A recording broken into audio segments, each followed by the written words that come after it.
Okay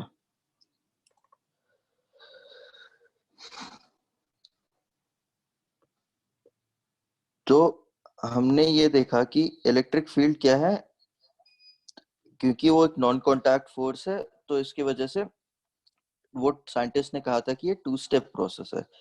to step process मतलब एक source charge पहले लाया, तो सोर्स चार्ज को लाने पे वो अपने अराउंड एक फील्ड क्रिएट करेगा। वो फील्ड क्रिएट करने पे आप एक टेस्ट चार्ज को उसके फील्ड पे ले जाके रखोगे, और वो टेस्ट चार्ज इतना स्मॉल होगा, ये सिग्निफाई करता है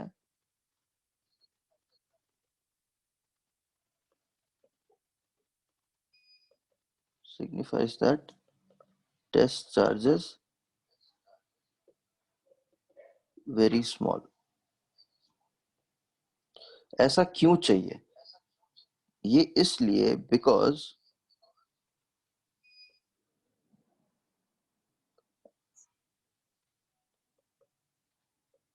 to avoid any disruption in the source charge distribution।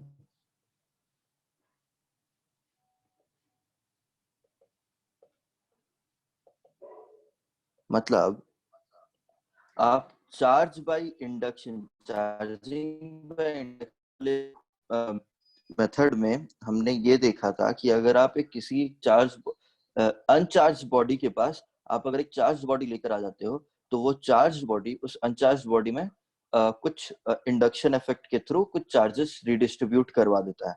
तो सिमिलरली अब यहाँ पे अगर मैं टेस्ट चार्ज सोर्स चार्ज की स्पेस में लेकर आ रहा हूँ, तो इस टेस्ट चार्ज की वजह से उस सोर्स चार्ज का डिस्ट्रीब्यूशन कहीं कुछ बिगड़ ना जाए, ये आप लोग का इंपॉर्टेंस है। लेकिन अगर मानो इस क्यू चार्ज की वैल्यू इतनी ज्यादा है कि सोर्स चार्ज का मेरा डिस्ट्रीब्यूशन ही बदल देगा, सोर्स चार्ज का डिस्ट्रीब्यूशन बदलने पे जो ये फोर्स एक्सपीरियंस करेगा वो बदल जाएगा, और फोर्स एक्सपीरियंस करेगा वो बदल जाएगा, तो इलेक्ट्रिक फील्ड भी बदल जाएगा। तो ये चीजें हमें चाहिए नहीं होती, हमें एक्चुअली बहुत ही एक्यूरेट मेजर करना होता है इलेक्ट्रिक फील्ड। तो इसीलिए हम बहुत ही स्मॉल टेस्ट चार्ज लेकर आते हैं, ताकि मेरा सोर्स चार्ज का डिस्ट्रीब्यूशन वैसा ही रहे, और सोर्स चार्ज का डिस्ट्रीब्यूशन अगर वैसा है तो आपको इलेक्ट्रिक फील्ड भी एकदम प्रिसाइज और एक्यूरेट रिजल्ट मिलेगा। तो ये साइंटिस्ट ने ये चीज कहा था, ठीक है, सोर्स चार्ज और इसके बारे में, टेस्ट चार्ज के बारे में। तो फिर ये कहा कि अगर आपको strength of the electric field measure करना है,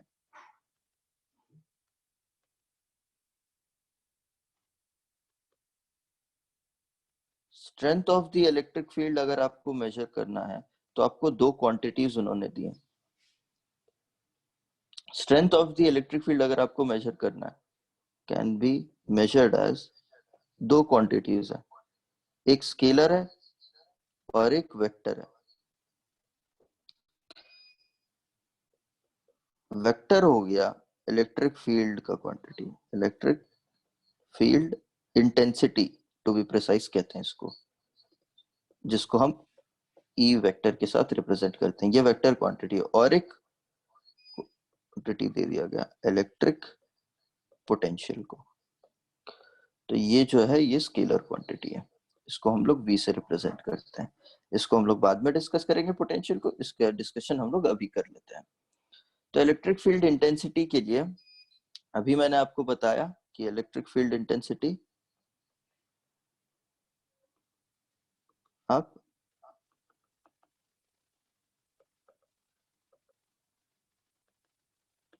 will be limit of charge q tends to 0, force experienced by the test charge divided by the magnitude of the test charge itself। ये सिंपल चीजें हैं। अब थोड़ा सा ये देखो, आप इसको डिफाइन कैसे करोगे, इलेक्ट्रिक फील्ड को आप डिफाइन कर सकते हो, is the electric field intensity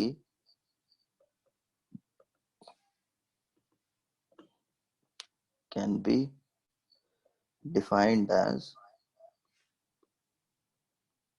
force experienced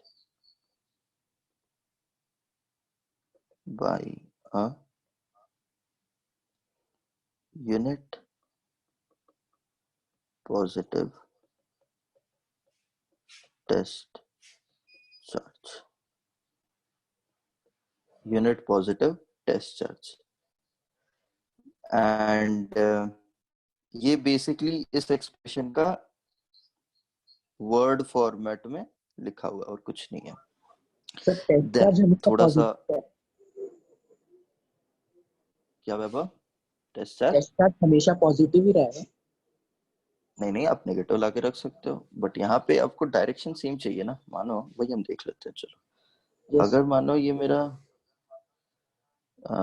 ये रीजन है जहाँ पे फील्ड डिस्ट्रीब्यूटेड है, तो यहाँ पे अगर मैं पॉजिटिव टेस्ट चार्ज लाके रखता हूँ तो जिस डायरेक्शन पे इलेक्ट्रिक फील्ड है उस डायरेक्शन पे ये फोर्स एक्सपीरियंस करेगा, है ना। तो आपको इलेक्ट्रिक फील्ड और फोर्स का डायरेक्शन सेम मिलेगा। बट अगर यहाँ पे मैं नेगेटिव टेस्ट चार्ज लाके रख देता हूँ तो जिस डायरेक्शन में इलेक्ट्रिक फील्ड है उसके ऑपोजिट डायरेक्शन में आपको फोर्स मिलेगा। ठीक है, तो क्योंकि आपको डायरेक्शन जो है वो सही प्रेडिक्ट करना होता है, तो इसके लिए पॉजिटिव टेस्ट चार्ज लिया जाता है। नेगेटिव टेस्ट चार्ज भी ले सकते हो, कोई बड़ी बात नहीं। ठीक है,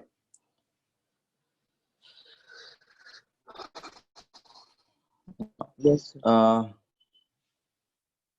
इलेक्ट्रिक फील्ड अगर फोर्स पर यूनिट चार्ज है, फोर्स का डायमेंशन क्या हो जाता है? M L T inverse square, और क्यू का डायमेंशन ए टी है।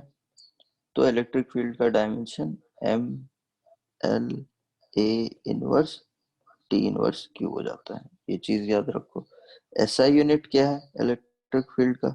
एसआई यूनिट है, क्योंकि फोर्स पर कुल चार्ज है तो न्यूटन पर कूलम्ब हो जाएगा, which is represented as n by c। हाँ, अभी जो मैंने देखा कि अगर एक पॉजिटिव चार्ज है तो उसके वजह से eight a distance of r electric field would B 1 by 4 pi epsilon naught capital Q by r square, direction away from the charge।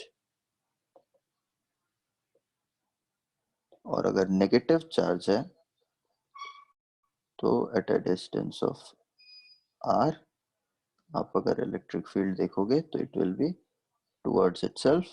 Electric field का magnitude would be just same positive charge की वजह से, and but direction would be opposite towards itself. Now next point is, अभी आपको मैंने बता दिया कि अगर एक इलेक्ट्रिक फील्ड है तो उसमें पॉजिटिव चार्ज रखोगे तो it will experience a force in the direction of electric field, and the magnitude would be electric field multiplied by the charge का quantity। और अगर इलेक्ट्रिक फील्ड पे आप अगर नेगेटिव चार्ज रखोगे it will experience a force in the opposite direction of the electric field, magnitude would remain the same। ठीक है, क्या करोगे? फोर्स कितना experience? Electric field multiplied by the charge का क्वांटिटी, और कुछ नहीं है। And again, last point, I think electric field also obeys superposition principle। Superposition principle तो मतलब अगर एक पॉइंट है, पॉइंट पे आपको मल्टीपल डायरेक्शंस में इलेक्ट्रिक फील्ड मिल रहा है, E1 है, ये दूसरे चार्ज की वजह से E2 है, ये दूसरे चार्ज की वजह से E3 है। सिमिलरली बहुत सारे इलेक्ट्रिक फील्ड आपको मिल रहा है, तो net electric field at point P will be E1 plus E2 plus E3, similarly summation of I E I क्या। ठीक है, आप सिंपली ऐड कर सकते हो, कोई बड़ी बात नहीं है। बाकी बाकी चीजें तो मैंने क्वेश्चंस फॉर्मेट में डिस्कस कर ली थी, तो ज्यादा क्वेश्चंस पे अभी जाते नहीं है हम लोग। तुरंत किस पे जाएंगे हम लोग? तुरंत फील्ड लाइंस पे चले जाते हैं। फील्ड लाइंस, क्योंकि क्वेश्चंस हमने डिस्कस कर ली हुई हैं तो हम क्वेश्चंस अभी डिस्कस नहीं कर रहे हैं। फील्ड लाइंस, और इसको हम ये भी कहते हैं लाइंस ऑफ फोर्स। तो ये किस लिए है? The purpose of drawing field lines, these are first of all a virtual lines. These are not physically observable. It is just like longitudes and latitudes जो कि अर्थ के अराउंड हम लोग ड्रॉ करते हैं।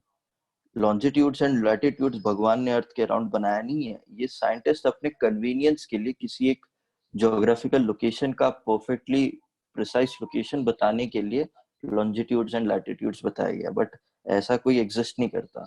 सिमिलरली कोई चार्ज के अराउंड फील्ड लाइंस एग्जिस्ट नहीं करता, these are virtual field lines. But ऐसा क्यों किया गया? The objective is to visualize the pattern of, very important line, pattern of electric field,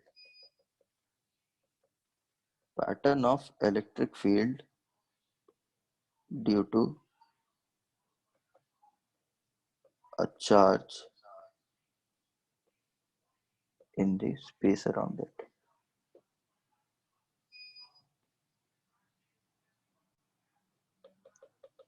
A very important line, pattern of electric field. It does not give directly what is the electric field, just it gives the pattern of the electric field. We will understand what does actually this mean.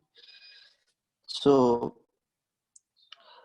if there is a field line like this, हम देखेंगे क्या है ये field line. अगर ये field line कह रहा है कि ऐसा है, तो आपको पता करना है कि पॉइंट पी पे फील्ड क्या है। तो आप क्या करोगे, यहाँ पे एक टेंजेंट ड्रॉ करोगे, तो ये आपको फील्ड लाइन बता, इलेक्ट्रिक फील्ड बता देगा at point P. Similarly at point Q आपको इलेक्ट्रिक, और फील्ड लाइन जा रहा है ऐसे, फील्ड लाइन में डायरेक्शन भी दिया होता है, तो इसीलिए इलेक्ट्रिक फील्ड की डायरेक्शन इधर होगी, नॉट ऑपोजिट डायरेक्शन में, यहाँ पे नहीं। ठीक है, सिमिलरली एट क्यू आप फिर यहाँ पे टेंजेंट ड्रॉ करोगे, तो ये हो जाएगा आपका इलेक्ट्रिक फील्ड एट क्यू। तो इस तरीके से अब field line gives the pattern of the electric field की हर पॉइंट पे इलेक्ट्रिक फील्ड की डायरेक्शन क्या है। So tangent to the field line at any point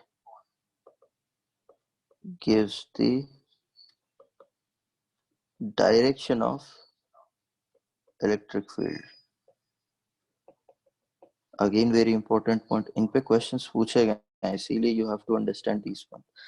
gives the direction of the electric field, tangent. Now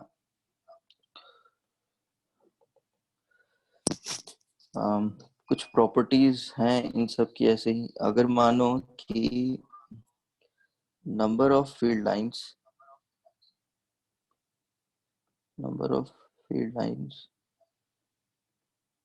originating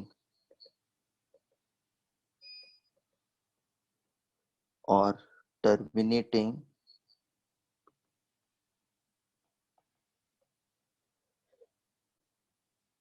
on a charge q is q by epsilon naught। Number of field lines मतलब क्या है? देखो electric field क्या है, 1/4 pi epsilon naught q by r square at a distance of r from a charge q। ठीक है, तो मैं इसको रीअरेंज कर रहा हूं, q by pi sorry epsilon not 4 pi r square।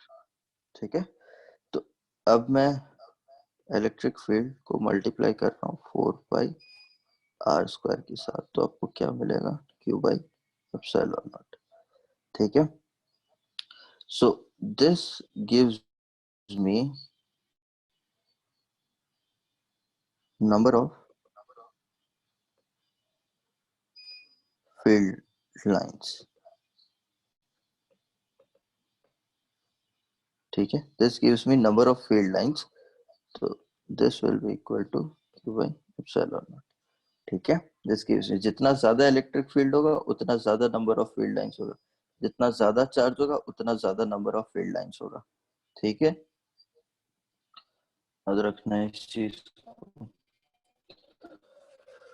फिर ऑफ कोर्स ये चीज भी goes without saying कि अगर एक पॉजिटिव चार्ज है तो field line should be moving away from itself, और जैसे जैसे दूर जाते रहोगे फील्ड लाइंस छोटा होते जाएगा।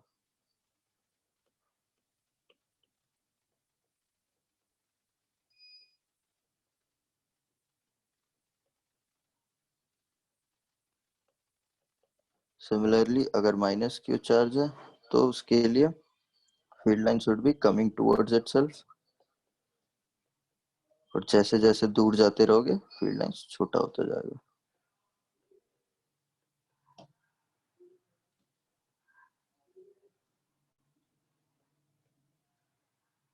सिमिलरली इमेजिन कर लो हर जगह पर। ऑलराइट, नेक्स्ट पॉइंट, इंपॉर्टेंट चीज, field lines never cross each other.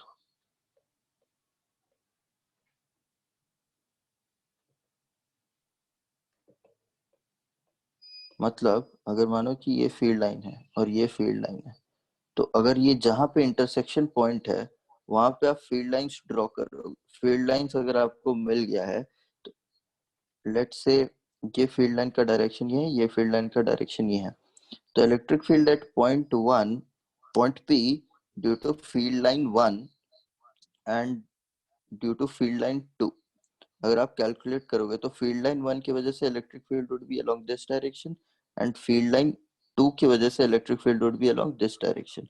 तो आपको ये दो इलेक्ट्रिक फील्ड की डायरेक्शन आपको एक पॉइंट पे मिल रही है। तो ऐसा कभी पॉसिबल नहीं है कि एक ही पॉइंट पे आपको दो different directions of electric field होगा।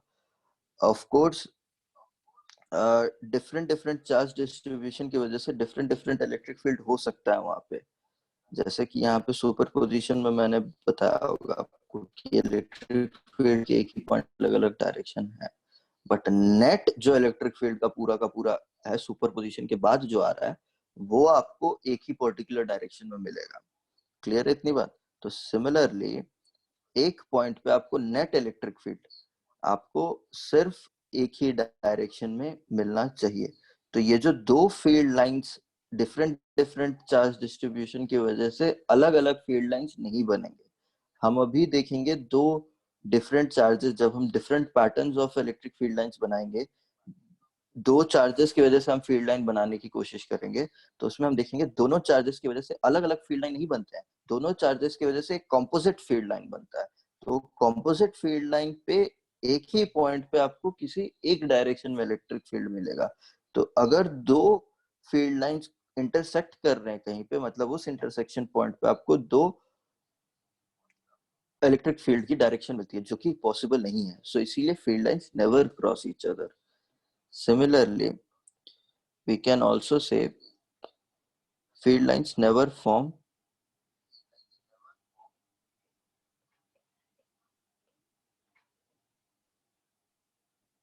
closed loops.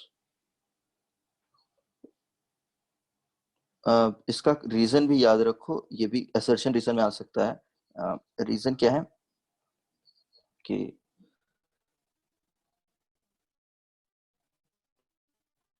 the point of intersection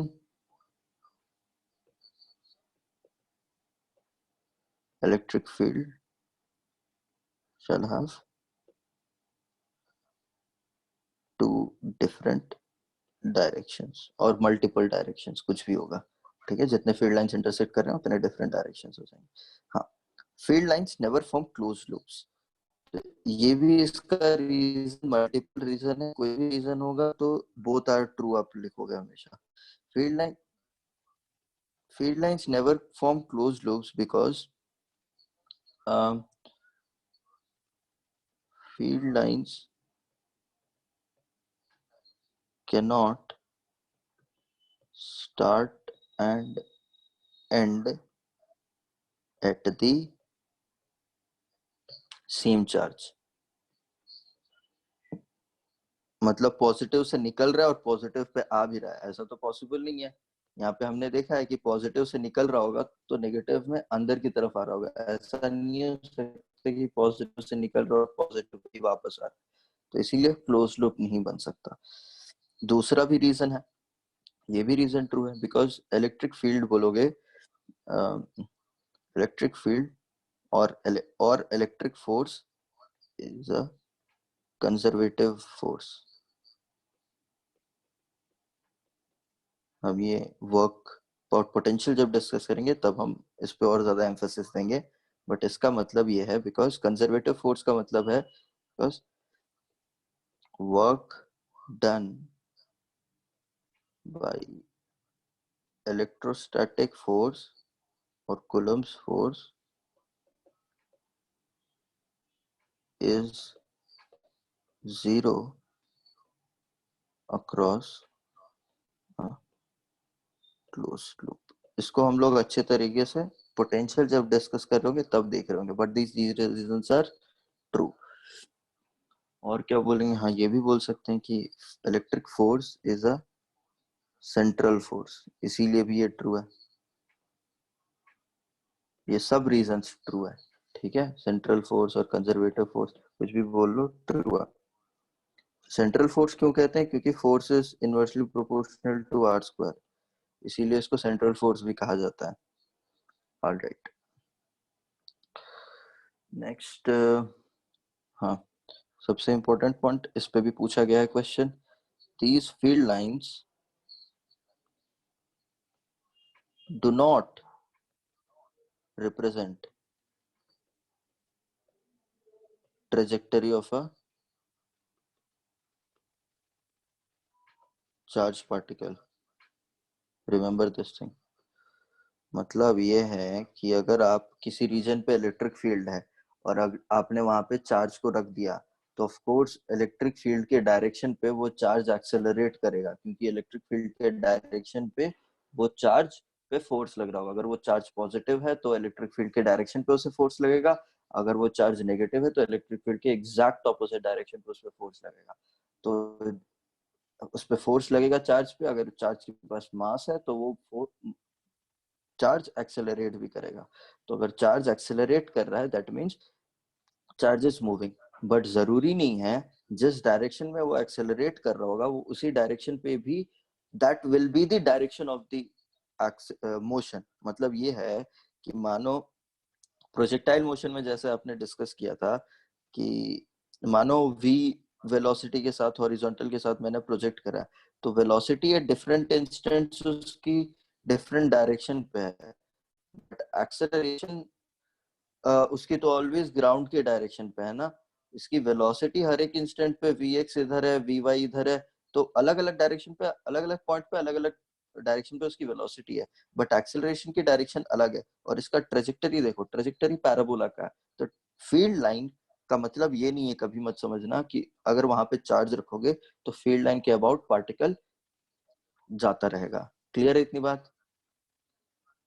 yes sir. Okay, and ये भी हम लोग कंडक्टर जब डिस्कस करेंगे तब ये देखेंगे, field lines terminate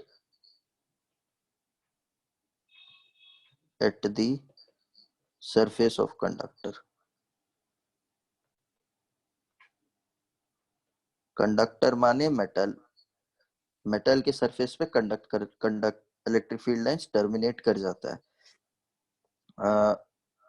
this also means field inside, मतलब electric field inside conductor is zero. हम जब कंडक्टर डिस्कस करेंगे तो ये भी देखेंगे, field inside conductor is zero. इसका एप्लीकेशन भी काफी इंटरेस्टिंग है। और क्या कहेंगे, हाँ अगर मानो कि इलेक्ट्रिक फील्ड लाइंस ऐसा है, ये इलेक्ट्रिक फील्ड लाइंस है,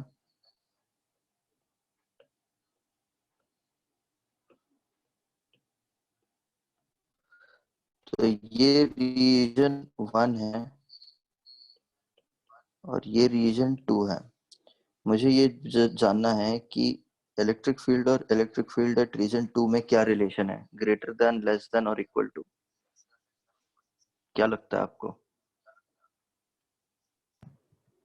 1 greater than 2. पहला वाला ट्रू है, ठीक है, पहला वाला ट्रू है। तो आप ये कहोगे denser the lines,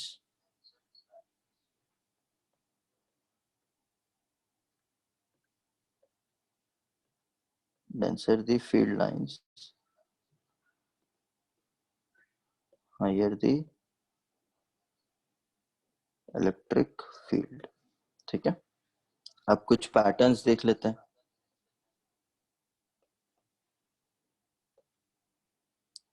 पैटर्न्स जैसे कि पॉजिटिव और नेगेटिव चार्ज की वजह से मैंने बता दिया था, तो वो नहीं ड्रॉ करेंगे। मैंने ये देखो, अगर फील्ड लाइंस ऐसे हैं एकदम इक्वली डिस्टेंटेड, डिस्टेंस है सारे फील्ड लाइंस के बीच में, और डायरेक्शन भी सबका सेम है, तो इसमें कहेंगे कि हम लोग इलेक्ट्रिक फील्ड का मैग्नीट्यूड और डायरेक्शन दोनों कांस्टेंट है। और अगर इलेक्ट्रिक फील्ड लाइंस ऐसे हैं,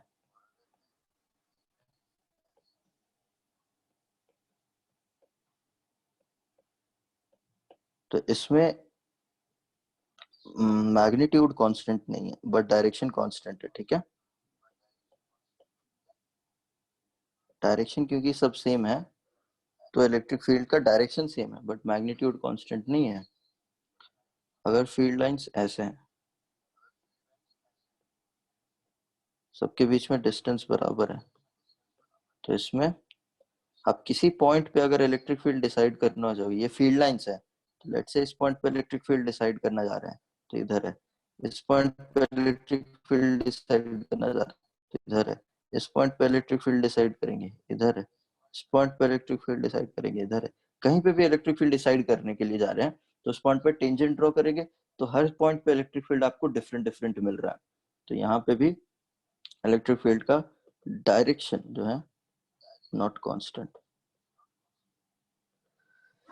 अगर फील्ड लाइंस ऐसे हैं,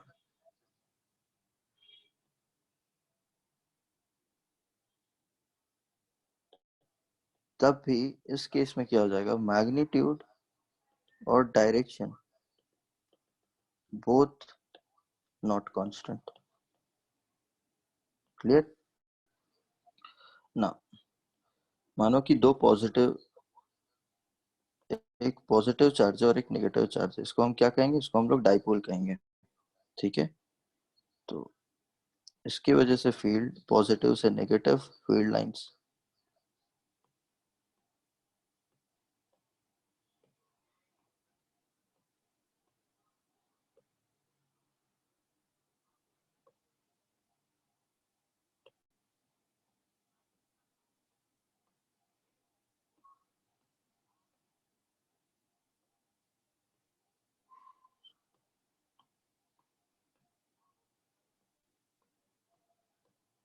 सारे फील्ड लाइंस पॉजिटिव से निकलते हुए और नेगेटिव पे जाते हुए, पॉइंट पे आपको फील्ड डिटेक्ट करना है, आप उसे टेंजेंट ड्रॉ करोगे।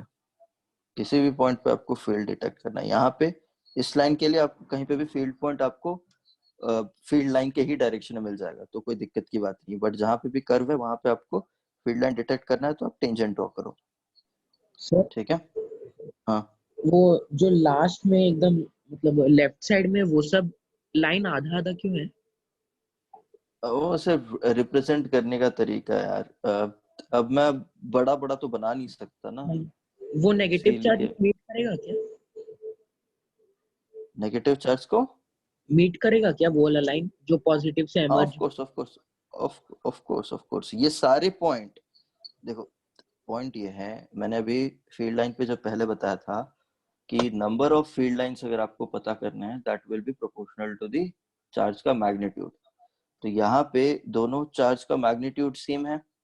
ठीक है, डाइपोल में दोनों चार्ज का मैग्नीट्यूड सेम होता है, तो क्योंकि डाइपोल का मैग्नीट्यूड सेम है, सॉरी, डाइपोल में जो दो चार्ज है उन दोनों के मैग्नीट्यूड सेम है, तो जितने फील्ड लाइंस पॉजिटिव चार्ज में से निकलेंगे, उतने number of field lines negative charge में आके मिलने चाहिए।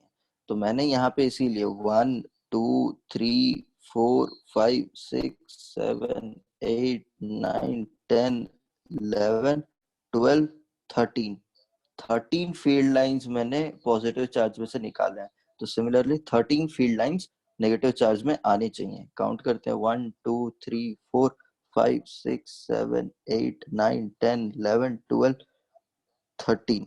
शायद से एक ज्यादा बन गया है तो एक को हटा दो, ठीक है। So number of field lines दोनों जगह पर बराबर होने चाहिए, ठीक है। अगर मानो कि मेरा हम लोग पॉजिटिव मानो 2q और -q ले रहे हैं, तब का भी हम लोग फील्ड डिस्ट्रीब्यूशन देखेंगे। तो क्योंकि तब 2q और -q अगर हो जाता है तो 2q डोमिनेट करेगा, तो इसकी वजह से 2q से जो जितने फील्ड लाइंस निकल रहे हैं वो ज्यादा होंगे रीजन में कंपेयर टू -q में जितने फील्ड लाइंस अंदर आ रहे हैं। क्लियर है इतनी बात? और हाँ, फील्ड लाइंस अंदर आएंगे, मीट करेंगे चार्ज को, क्योंकि वो पॉइंट नेगेटिव चार्ज का रोल यही है कि वो फील्ड लाइंस अपने तरफ खींचेगा, ठीक है। ऑलराइट, अगर मानो दो पॉजिटिव चार्ज है तो एक न्यूट्रल पॉइंट होगा, और उस न्यूट्रल पॉइंट के अबाउट इलेक्ट्रिक फील्ड लाइंस इस तरीके से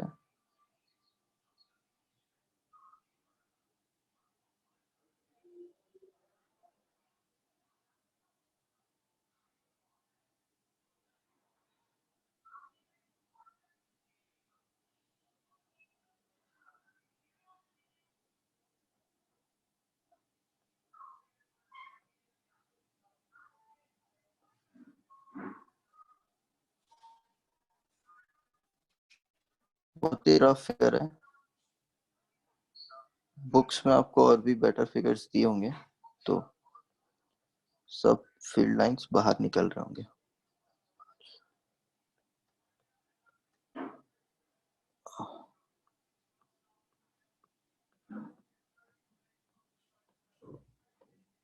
ये दो पॉजिटिव चार्जेस की वजह से ऐसा डिस्ट्रीब्यूशन आपको मिलेगा। क्लियर है? कोई तो मीट नहीं कर रहे होंगे कहीं पे, कहीं पे भी हम कहीं पे भी इंटरसेक्शन नहीं दिखा रहे हैं, ठीक है। कहीं पे भी इंटरसेक्शन नहीं, यहाँ पे फील्ड लाइन निकालोगे इलेक्ट्रिक फील्ड का डायरेक्शन ये है, यहाँ पे फील्ड लाइन निकालोगे इलेक्ट्रिक फील्ड का डायरेक्शन ये है, यहाँ पे फील्ड लाइन पे टेंजेंट ड्रॉ करोगे इलेक्ट्रिक फील्ड का डायरेक्शन ये है। कहीं पे भी फील्ड लाइन कहीं पे भी इंटरसेक्ट नहीं कर रहे हैं, ठीक है। यहाँ पे ये जो दिखा दिया ये मेरा एरर है डायग्राम का, बट यहाँ पे जैसे दिखा दिया ये एरर है डायग्राम का, मतलब मैं बेटर ड्रॉ नहीं कर पा रहा हूँ इस वजह से, बट इंटरसेक्ट कहीं पे भी नहीं करेंगे, याद रखना ना। और क्या है, और चलो थोड़ा सा क्वेश्चन, एक क्वेश्चन कर लेते हैं फील्ड लाइन पे। मानो कि ऐसा है, ये Q1 है और ये Q2 है, फील्ड लाइन मुझे कुछ ऐसा मिल रहा है।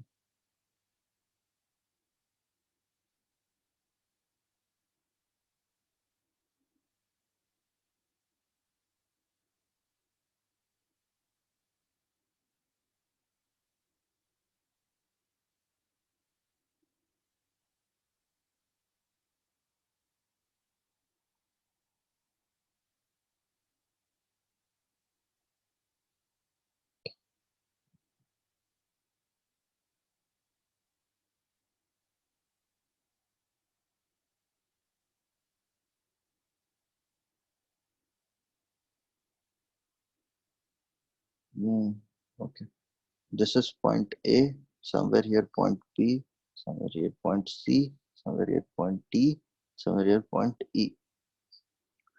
Questions are, पहला क्वेश्चन है कि नेचर ऑफ चार्ज क्या है, ए वाला चार्ज और बी वाला चार्ज, मतलब Q1 और Q2 का नेचर क्या है, पॉजिटिव या नेगेटिव। Q1 क्या है? पॉजिटिव। पॉजिटिव। वेरी गुड, ये पॉजिटिव है। और Q2 पॉजिटिव ही होगा क्यों? सर, वहां पे भी तो फील्ड लाइन। कैसे डिटरमाइन करोगे? पॉजिटिव का कैरेक्टर कैसा होता है फील्ड लाइंस का? मूविंग अभी away from the from, moving away from. And negative का कैरेक्टर कैसा होता है? Towards towards. इटसेल्फ। तो ए से फील्ड लाइंस बाहर की तरफ निकल रहा है, और Q2 पे फील्ड लाइंस उसके तरफ आ रहे हैं, है ना। तो उसके तरफ आ रहे हैं तो मतलब Q2 नेगेटिव हो जाएगा और Q1 पॉजिटिव हो जाएगा। क्यों? क्योंकि Q1 से फील्ड लाइंस निकल रहे हैं और Q2 पे फील्ड लाइंस आ रहे हैं, तो Q2 नेगेटिव है और Q1 पॉजिटिव है। इस तरीके से आप बताओगे। दूसरा question, is the field uniform?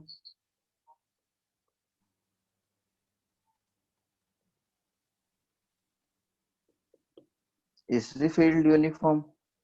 No. Electric field, why? No sir, why? Field lines का Right. डेंसिटी हर जगह चेंज हो रहा है। नहीं नहीं नहीं, रॉन्ग आंसर। So direction. मतलब your statement is correct, no doubt, density change हो रहा है, but it does not explain the argument. If the argument is field line is not uniform and your reason is कि density change हो रहा है हर जगह पर, so both A and R are true, but R does not explain A. समझे? Density of field is proportional. Field line is proportional नहीं, to. remember what I told you was, if field lines are given to you and you need to comment on field line पता है आपको, field पे comment करना है, मतलब मेरे को इलेक्ट्रिक फील्ड वेक्टर पे कमेंट करना है, तो आप कैसे कमेंट करोगे? डायरेक्शन टेंजेंट ड्रॉ करके कमेंट करोगे। हर पॉइंट पे आप कहीं पे भी ड्रॉ कर लो, आपको अलग अलग डायरेक्शन मिल रहा है, तो इसी वजह से वो यूनिफॉर्म नहीं है। ठीक है, ये रीजन है। ठीक है, डेंसिटी चेंज हो रहा है, नो डाउट डेंसिटी चेंज हो रहा है, बट इसलिए चेंज हो रहा है क्योंकि फील्ड लाइंस के पैटर्न पे अगर आप उनके किसी भी पॉइंट पे आप टेंजेंट ड्रॉ करोगे, इलेक्ट्रिक फील्ड अलग अलग डायरेक्शन पे रिप्रेजेंट कर रहा है, तो electric field is non uniform. Of course different different directions पे डिफरेंट डिफरेंट मैग्नीट्यूड्स होगी इलेक्ट्रिक फील्ड की, मैग्नीट्यूड के साथ साथ अगर आप टेंजेंट ड्रॉ करके देखो तो उनके डायरेक्शन भी चेंज होते रह रहे हैं, तो इसीलिए field line is not uniform. Uniform आप इस केस में बोल सकते हो, ये यूनिफॉर्म केस है। ठीक है, ये यूनिफॉर्म केस है, rest of all the cases are non uniform. Uniform माने डायरेक्शन और मैग्नीट्यूड दोनों सेम होना चाहिए। ठीक है, नेक्स्ट क्वेश्चन,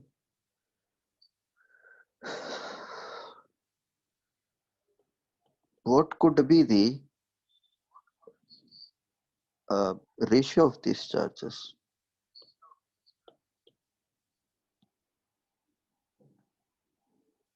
कैसे बताओगे? Number of field lines count.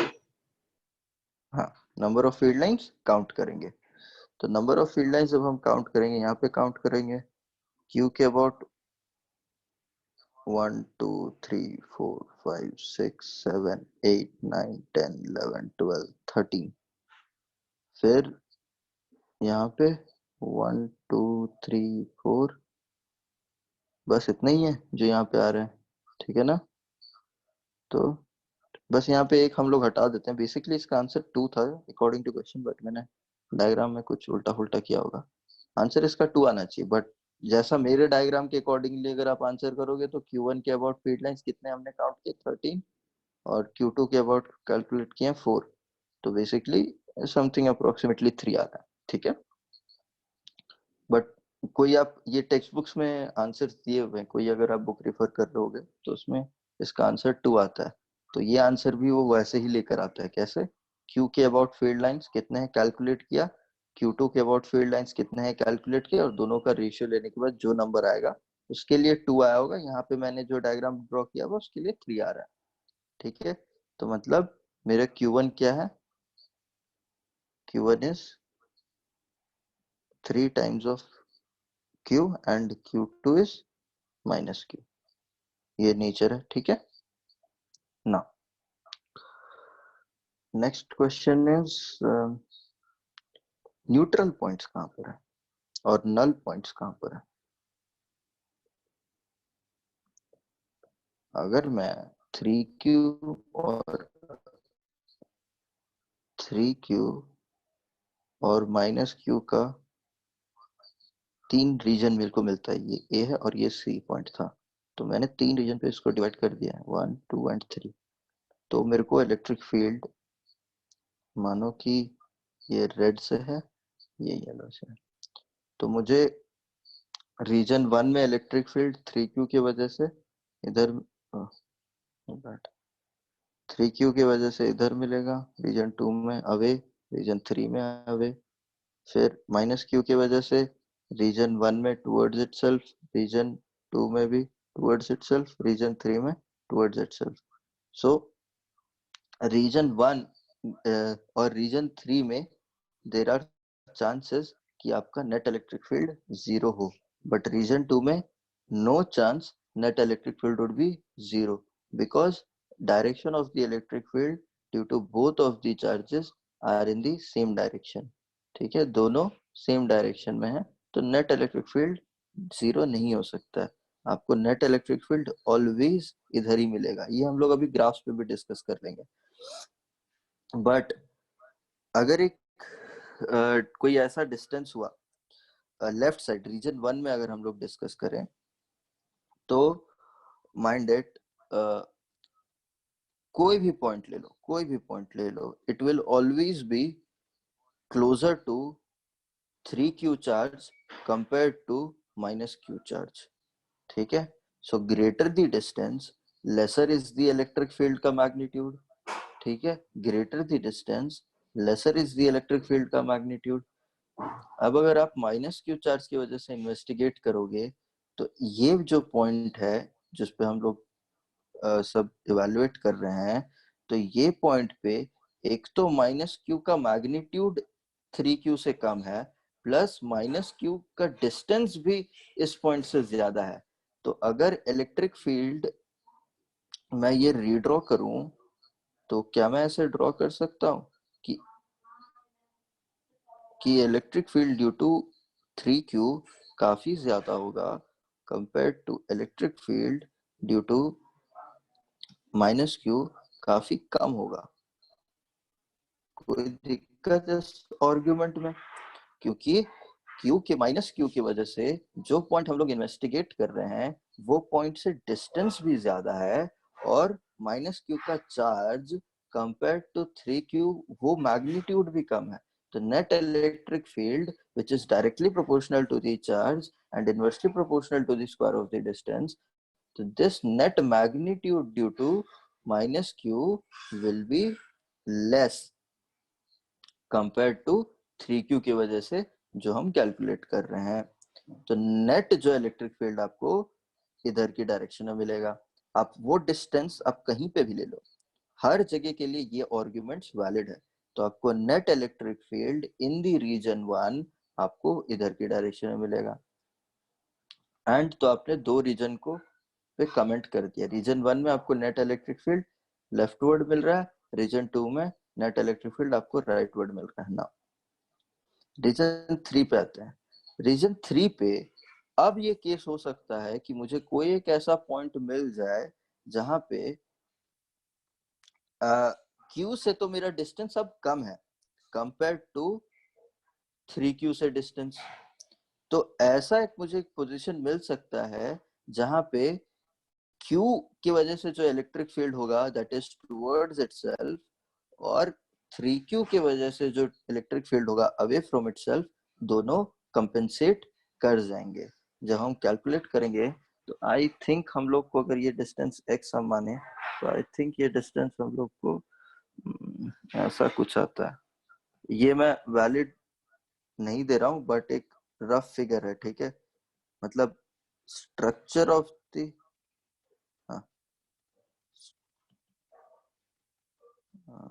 This will be, अगर इनके बीच में डिस्टेंस r है तो this is r by this, and ये शायद से Q2 बाई Q1 भी हो सकता है और या Q1 बाई Q2 भी हो सकता है। वो हम लोग जब कैलकुलेट करेंगे इलेक्ट्रिक फील्ड तो हम लोग देख लेंगे, बट इस फॉर्म में आता है, जिस रेशियो में होता है उस रेशियो में ये डिवाइड हो जाता है ना। तो मुझे कोई डिस्टेंस पे डेफिनेटली ऐसा हो सकता है, क्योंकि डायरेक्शन तो ऑपोजिट है, बट एक पर्टिकुलर डिस्टेंस मेरे को मिल जाएगा रीजन 3 में जहां पे नेट इलेक्ट्रिक फील्ड 0 है। तो मेरे को रीजन 3 में जो कि प्लस क्यू के राइटवर्ड है, वहां पे आपको नल पॉइंट मिल रहा है, तो ये नल पॉइंट डी या ई में से होगा। ठीक है, अब हम लोग फील्ड लाइन से जज करें, तो क्योंकि डी पे मेरे को कोई फील्ड लाइन यहाँ पे मिल नहीं रहा है और ई पे almost field line is tending to 0, तो इसीलिए D is my null point. ठीक है, तो इसका आंसर डी है। क्लियर है इतनी बात? Yes sir. कहीं पे भी कोई भी आर्गुमेंट में दिक्कत हो पूछो अभी। ठीक है, तो ऐसे ऐसे आप अपना, अच्छा क्या ये ग्राफ सिमेट्रिकल है अबाउट एनी एक्सिस? क्या ये सिमेट्रिकल है? हाँ सर। कौन सा एक्सिस? जो लाइन ए बी सी से पास कर। ठीक है, तो ये सिमेट्रिकल है। ठीक है, बट और कोई एक्सिस के अराउंड सिमेट्रिकल नहीं है। क्या ये लाइंस कहीं भी मीट कर रहे हैं? नहीं। ठीक है, क्या ये field line path of a positive charge दिखाता है? नहीं। ठीक है, अब आते हैं, थोड़ा सा मुझे और टाइम दे दो, आप लोग को मैं ग्राफ्स बता देता हूँ। अच्छा हाँ, पुराने आईटी जेई या फिर मेंस के पेपर निकाल के देखो, इन फील्ड लाइंस पे अच्छे अच्छे क्वेश्चंस हैं। ठीक है, तो आप वो ट्राई करना जरूर। ठीक है, क्योंकि फील्ड लाइन पे थोड़ा सा कहीं पे भी अगर गलती हुआ तो स्कोरिंग पार्ट है, क्वेश्चंस पूछे जाते हैं, थोड़े से गलती की वजह से आंसर गलत हो जाता है, माइनस नेगेटिव मार्किंग मिल जाता है। तो please focus on this, concepts इतने ही हैं। अगर आपको चाहिए तो मैं आपके बैच में या फिर दूसरे बैच में पुराने आईआईटी जेईई के क्वेश्चंस भी करवा दूंगा। ओके, ग्राफ्स देख लो, आखिरी पॉइंट आज के लिए, graphs.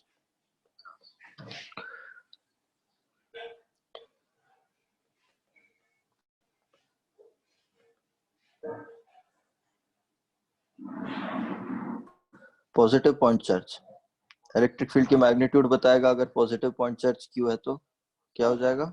1/4πε0 Q by R square at a distance of R, अगर आप लोग मेजर कर रहे हैं। एंड डायरेक्शन क्या हो जाएगा? Away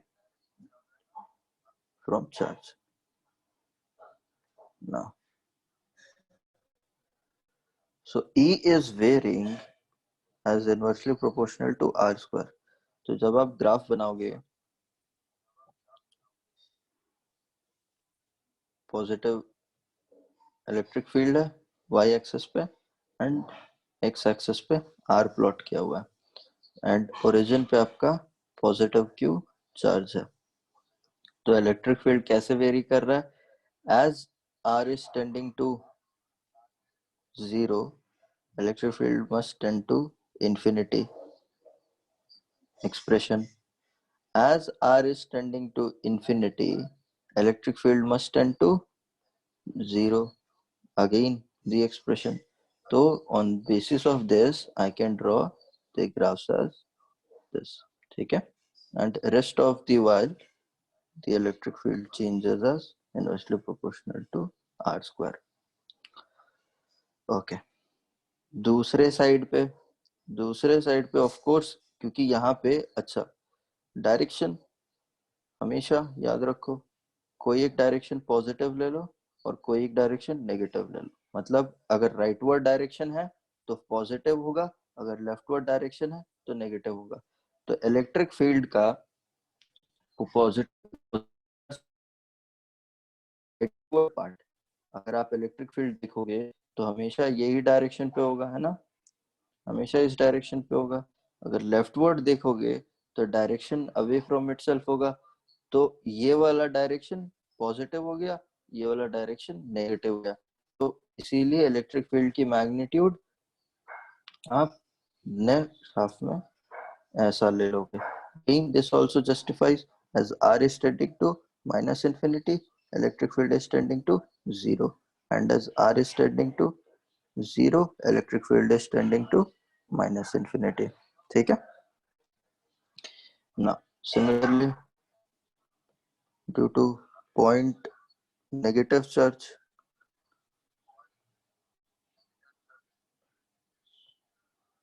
again this is a electric field R, negative q charge at origin, electric field in this direction, here in this direction. So electric field would be negative e के axis पे, and electric field here would be positive direction है, positive e axis पे. कोई दिक्कत? As r is tending to infinity, e is tending to 0. As r is tending to 0, e is tending to minus infinity. As r is tending to 0, e is tending to infinity, and as r is tending to minus infinity, e is tending to 0. And the rest of the while electric field is proportional to 1 by r square. ठीक है? Next, dipole की वजह से बनाएंगे.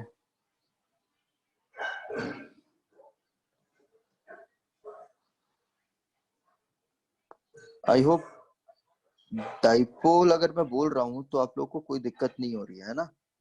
मतलब हम लोग dipole पे पूरी चर्चा करेंगे उसके इलेक्ट्रिक फील्ड पे, बट अभी बस समझ लो होते हैं.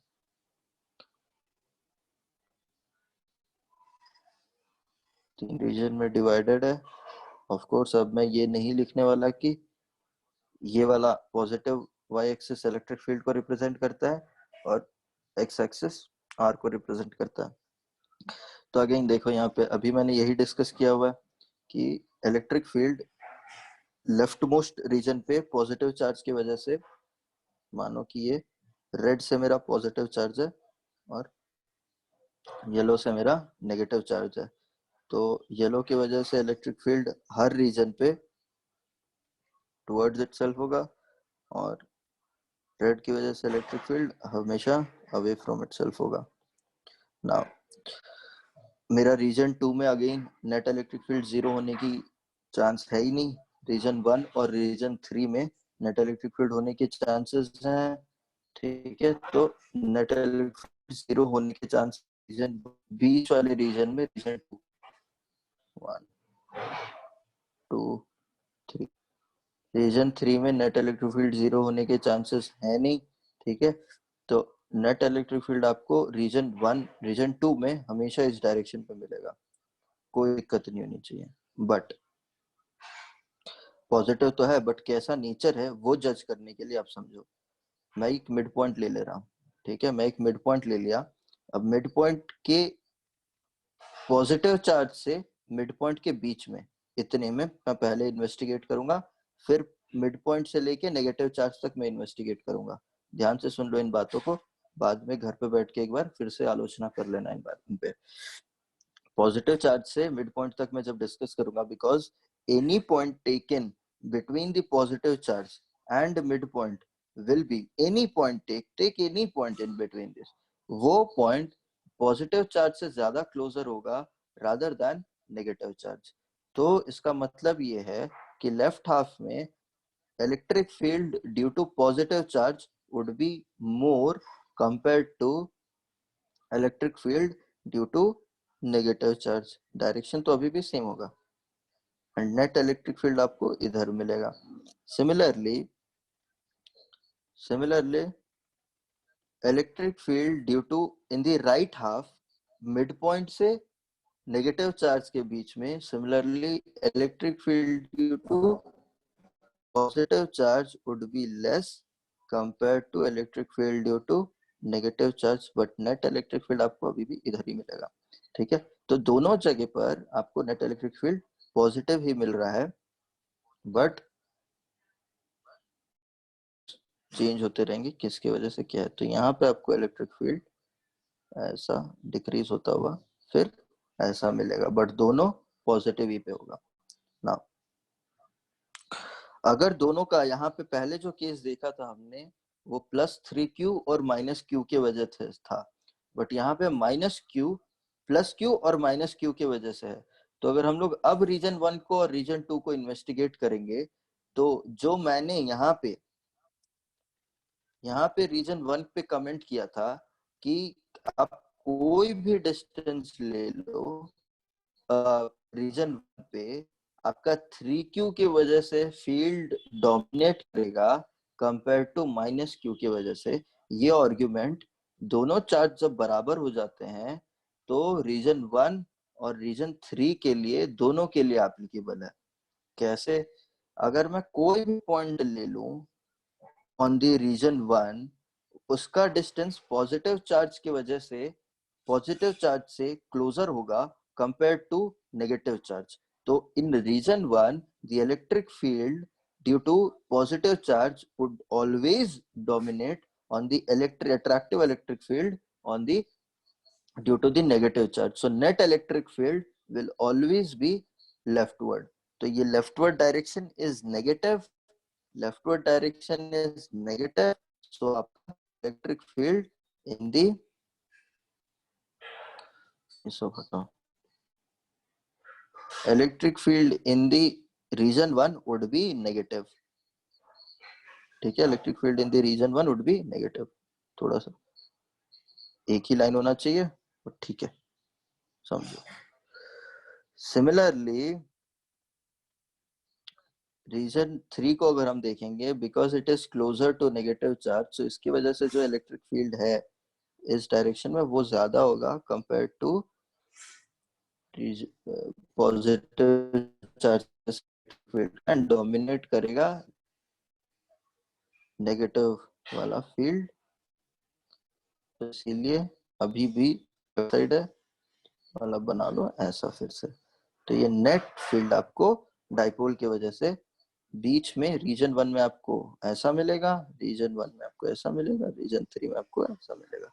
कोई दिक्कत इसमें?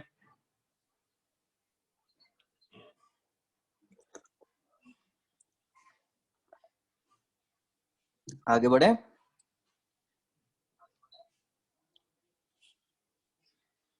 हेलो,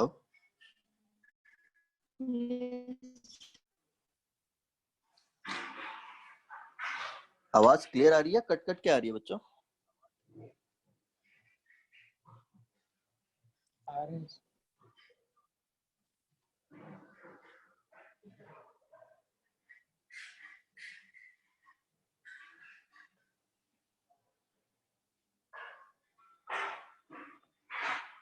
टू पॉजिटिव चार्जेस की वजह से देखो, पॉजिटिव पॉजिटिव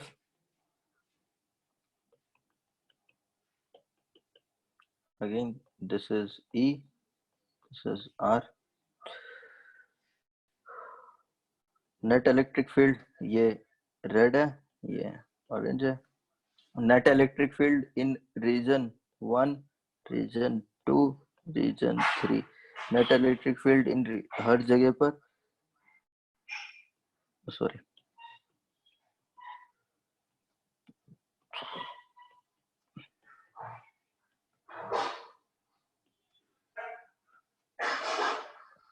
ठीक है। तो अब इस केस में दोनों पॉजिटिव की वजह से रीजन 2 में नेट इलेक्ट्रिक फील्ड 0 हो सकता है, बट रीजन 1 और रीजन 3 में नेट इलेक्ट्रिक फील्ड 0 नहीं होगा। ठीक है, एंड अब कैसा भी ले लो, रीजन 1 में नेट इलेक्ट्रिक फील्ड आपको लेफ्टवर्ड मिलेगा एंड रीजन 3 में नेट इलेक्ट्रिक फील्ड आपको राइटवर्ड मिलेगा। और अगर आप रीजन 2 में इन्वेस्टिगेट करोगे तो mid point will be your null point.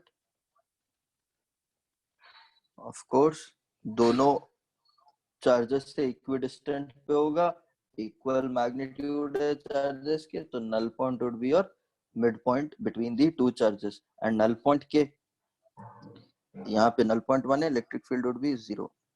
तो नल पॉइंट के लेफ्ट हाफ में यहाँ से यहाँ तक अगर हम लोग इन्वेस्टिगेट करेंगे तो वहां पे पॉजिटिव की वजह से ज्यादा होगा, नेगेटिव दूसरे वाले पॉजिटिव की वजह से कम होगा, और नेट इलेक्ट्रिक फील्ड आपको नेट इलेक्ट्रिक फील्ड आपको राइटवर्ड मिलेगा। सिमिलरली दूसरे हाफ में इन्वेस्टिगेट करेंगे तो पॉजिटिव की वजह से कम होगा और राइट वाले पॉजिटिव की वजह से ज्यादा होगा, तो नेट इलेक्ट्रिक फील्ड आपको उधर मिलेगा। तो यहाँ पे डायरेक्शन बदल रहा है, यहाँ पे डायरेक्शन बदल रहा है, तो ऐसा ऐसा डिक्रीज होता हुआ 0 तक जाएगा, फिर दूसरे साइड में चला जाएगा। एंड यहाँ पे हमेशा लेफ्टवर्ड डायरेक्शन पे, तो ये तो नेगेटिव हुआ, यहाँ पे राइटवर्ड डायरेक्शन पे तो ये पॉजिटिव हो गया। कोई दिक्कत इस ग्राफ में? No sir. ठीक, ये दो पॉजिटिव चार्ज की वजह से, दो नेगेटिव चार्ज की वजह से।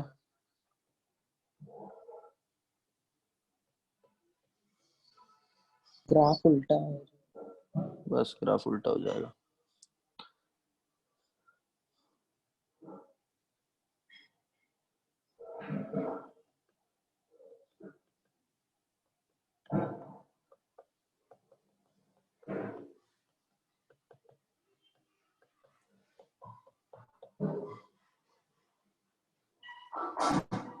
कहीं पे भी कोई भी दिक्कत, मैं करते जा रहा हूँ, बता देना।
क्लियर है?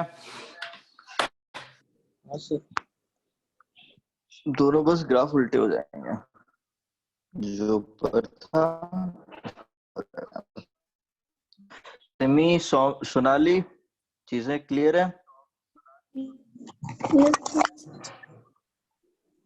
हम्म, तो यहाँ पे आखिरी हो गया ये चीज, यहाँ पे क्लास समाप्त है। ठीक है, आपको मैंने 4 ग्राफ्स, कितने, 4-5 ग्राफ्स बता दिए हैं। ये ग्राफ्स हम लोग जब चार्ज डिस्ट्रीब्यूशन डिस्कस करेंगे, चार्ज डिस्ट्रीब्यूशन की वजह से इलेक्ट्रिक फील्ड निकालना जब डिस्कस करेंगे, तो ये ग्राफ्स पे हम लोग और भी चर्चा करेंगे। ठीक है, तो ये चार्ज डिस्ट्रीब्यूशन की वजह से ग्राफ्स हो गए, फील्ड पैटर्न्स हो गए, फील्ड लाइन के पैटर्न्स हो गए हैं, और इन पे स्टेटमेंट्स, प्रॉपर्टीज, फिर इलेक्ट्रिक फील्ड के हो गए हैं।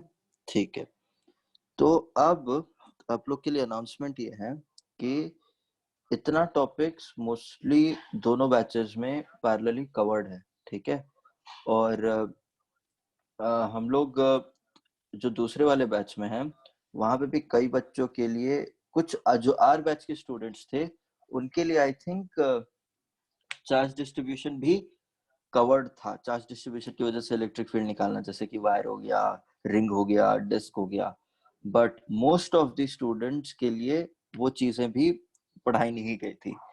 तो आप लोग क्या कीजिएगा, जब R+A का बैच होगा, आप लोग उस टेलीग्राम ग्रुप पे एडेड हो ना? Yes sir. ठीक है, तो जब उनके क्लासेस का लिंक आएगा तो आप लोग उस पे भी बैठ जाना। तो क्योंकि उस पे भी हम लोग थोड़ा बहुत चार्ज डिस्ट्रीब्यूशन पे डिस्कस कर लेंगे, और फिर हम लोग धीरे धीरे आगे बढ़ते जाएंगे। तो अगर आप लोग वहाँ पे कंफर्टेबल फील कर रहे होंगे तो ये क्लासेस हम लोग बंद कर देंगे सुबह वाली। और अगर नहीं कर रहे होंगे वहाँ पे कंफर्टेबल, ज़्यादा फास्ट लग रहा होगा, या फिर मतलब अगर आप लोग यहाँ पे ज्यादा बेटर फील कर रहे होंगे तो फिर यहीं पे कंटिन्यू करते रहेंगे, ठीक है। और ये फील्ड लाइंस पे जरा ना पुराने क्वेश्चंस देखना, अगर आपको चाहिए तो मैं क्वेश्चंस यहीं पे ही लेकर आ जाऊंगा, ग्रुप पे ही सॉल्व कर देंगे, ठीक है। बाकी ये मैं शीट आपको दे देता हूँ, आप अपने नोट्स में ये सब चीजें ऐड करते जाना, ठीक है। और क्वेश्चन सॉल्विंग का जैसा मैं अप्रोच यहाँ पे फॉलो कर रहा हूँ ग्राफ्स बनाने का मल्टीपल चार्ज डिस्ट्रीब्यूशन की वजह से, अच्छा आपको ये मैं एक होमवर्क दे देता हूँ, ये बताना कैसे होगा। अगर एक मानो कि यहाँ पे +2q चार्ज है और यहाँ पे -q चार्ज है, इनके वजह से ग्राफ बनाओ, ये बनाओ ग्राफ, ये होमवर्क है, ठीक है। तो आप इसी तरीके से फॉलो कर लेना, अप्रोच अप्रोच हमेशा यही रहेगा। और क्वेश्चंस ऐसे भी आते हैं कि यहाँ पे तो 2 चार्ज दिया हुआ है, अगर 3 चार्ज हो जाए तो क्या होगा, ठीक है, मल्टीपल डिस्ट्रीब्यूशन पे क्या हो जाएगा।